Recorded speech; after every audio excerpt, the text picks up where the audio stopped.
Hello friends, welcome to the next part of this JavaScript lecture series, and in this lecture we are going to discuss one of the most important topics of JavaScript, which is called as form validation. And this is very important as well as very interesting topic, because most of the time many users ask, we have a form and we want to validate it, and we want to generate particular messages, this particular field is left blank and password is not matching, and so on and so forth. Okay, so to achieve these kind of outputs in our program, we need the help of this form validation feature of JavaScript. Okay, and it is very important also to validate this form, because it can have many inappropriate values. Sometimes suppose if somebody says, I have entered the name wrong, I have left the name blank, password length is not matching, and so on. Okay, so JavaScript provides this facility to validate the form at the client side. What I mean by client side, to understand this form validation feature can be achieved in two ways. First one is called as client side, and second one is called as the server side. Okay, so JavaScript is actually a language that supports this form validation feature at the client side. Client side means when I click this button, this page should check on its own whether these fields contains the correct value or not. Okay, such as if I say the password length should be of 8 characters. So for this type of validation, there is no need to go to the server side and to contact the database and then come back to say that password is not of length 8. Okay, because it will create so much burden on the database and the server each time if we are doing such type of work. So to overcome that burden, JavaScript supported this form validation so that we can check minor problems in the page at the client side at this particular page, and then if it finds that all the prerequisites of the page are fulfilled, that is, it is containing the name, it is containing the password as prescribed length, the email format is correct, the mobile numbers digits are of 10 length, and so on, then it may send it to the server so that it can get verified with the server database values, and then we can get the login or registration over that particular website. Okay, so this is the basic difference between client side and server side. So client side checks the value for the client side, that is on our own, and the server side checks the value at the server level. Okay, so in this validation example, we are going to take an example of this form. In this form, we have created a form named as my form, and on submit I have called a method named as validate, and I have said return validate. What is the meaning of this return validate? It means whenever this function is called, this function will return either true or false. Okay, if it is returning true, then my form will proceed or submit button will work.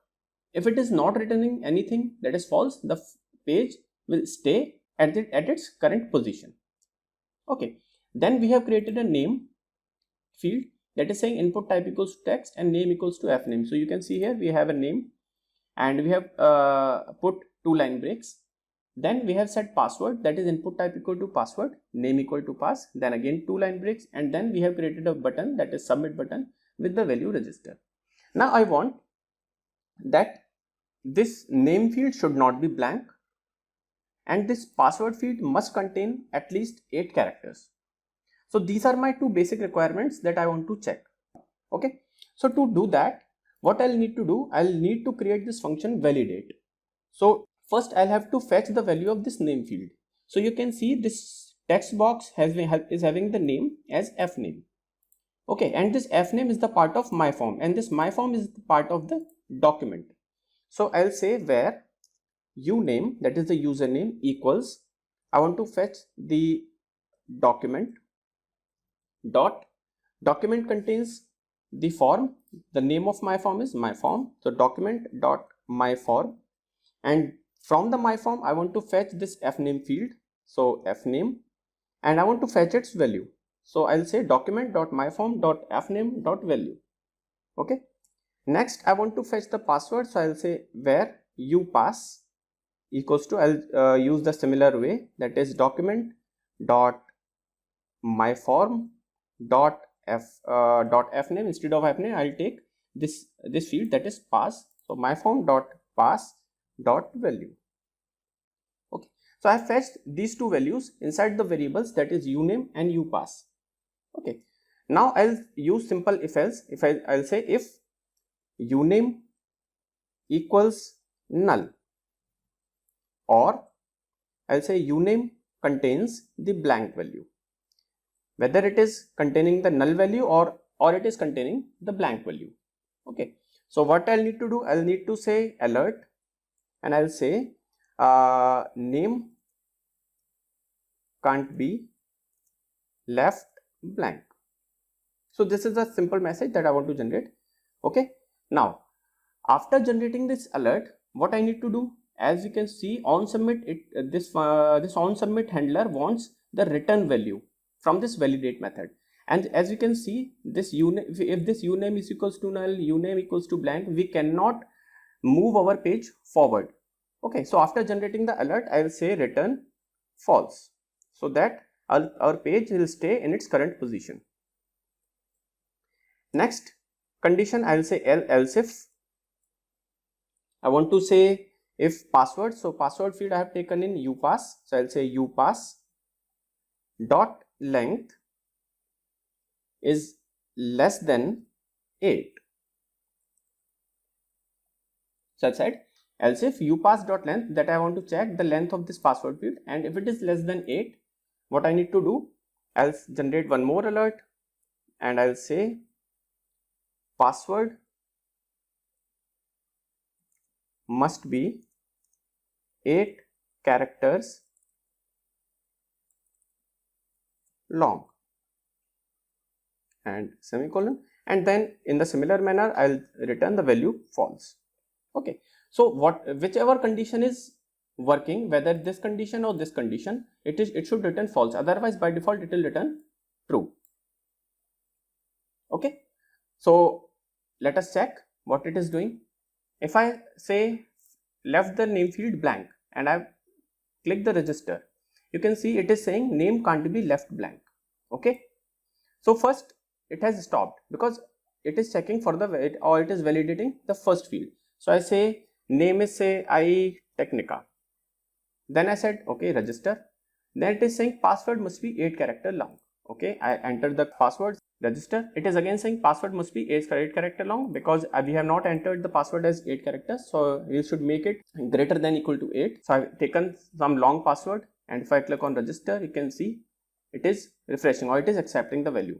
So to check that, if I say form name equals to my form, and I say action equals to some random value, say I say next dot, I'm calling the server side page, that is next.jsp. Okay, now if I refresh the page, and if I say itechnica and password 1 2 3 4 5 6 7 8 9 10, and I say register, you can see it is jumping to the next page because we have not defined this page, so it is saying no, your file was not found, so it is moving forward. However, if I left this password blank and if I say register, you can see it is saying password must be 8 character long, and now it is staying on this page. Okay, so that's why we have taken this on submit return. So if the return is false, the page should stay on its own, otherwise page can move forward. Okay, so this is a very simple example of password and name validation. Now if somebody says no, I don't want to generate an alert, I want to print a message here, just like you can see on many various websites in the registration login part, if this field is not containing the appropriate values, it should generate this particular message here. So to do that, what we can do, we can create an span here, as we have discussed in the last tutorial, that is I'll say span id equals to, say I name it err1. Okay, and I close this span here. Okay, in the similar manner, after the password field, I also generate one more span here and with the name err2. Okay, so instead of generating these alerts, what we can do, we can generate certain alert messages over these span. So I'm copying this message from here, and rather than generating the alert, I'll say document dot get element by id, and its id is err1. So I'll say err1 dot inner text equals our message. Name can't be left blank, and I save it. And the similar manner, I'm copying this message from here and removing this alert, and I'll say document dot get element by id. Which id I want to follow now? I want to access this err2, so I'll say err2 dot inner text equals and the message that we want to print. So now if I refresh the page and if I say name, if I left the name blank and I say register, you can see it is printing name can't be left blank. Okay, so I have entered the name here. Now if I say some register, you can see it is saying password must be 8 character long. Now to do it more beautifully, what we can do, we can use some CSS, a little bit of CSS, that is span id equals to err1, and I'll say style equals color red. So I want that whatever the message is generating here, it should have the color red, and I copy it from here, and I'll also paste it here.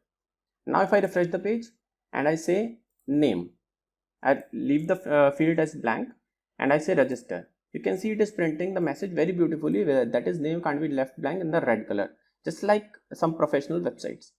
Okay, so this is how we can change our messages. Now if I say itechnica here and I've left the password field blank, or say some smaller characters and if I say register, then it is saying password must be 8 character long. Why it is not accepting as password? Because we have made a small mistake here. Now if I refresh it, I say itechnica, and if I enter password here, you can see it is accepting the password and some smaller length I have taken, and when I say register, it is saying password must be 8 character long. Okay, so this is how you can validate your form very easily with the help of JavaScript. With the very small code, you can see here, we have taken a very small code, that is function validate. We have simply created a function and we have used some little bit of HTML and CSS so that we can get the output as desired. Okay, so this is about the very starting point of JavaScript form validation. Okay, so stay in touch with us, and if you have any doubt regarding this lecture, you can ask in our comment section, and to support us, kindly subscribe our channel. Thank you so much.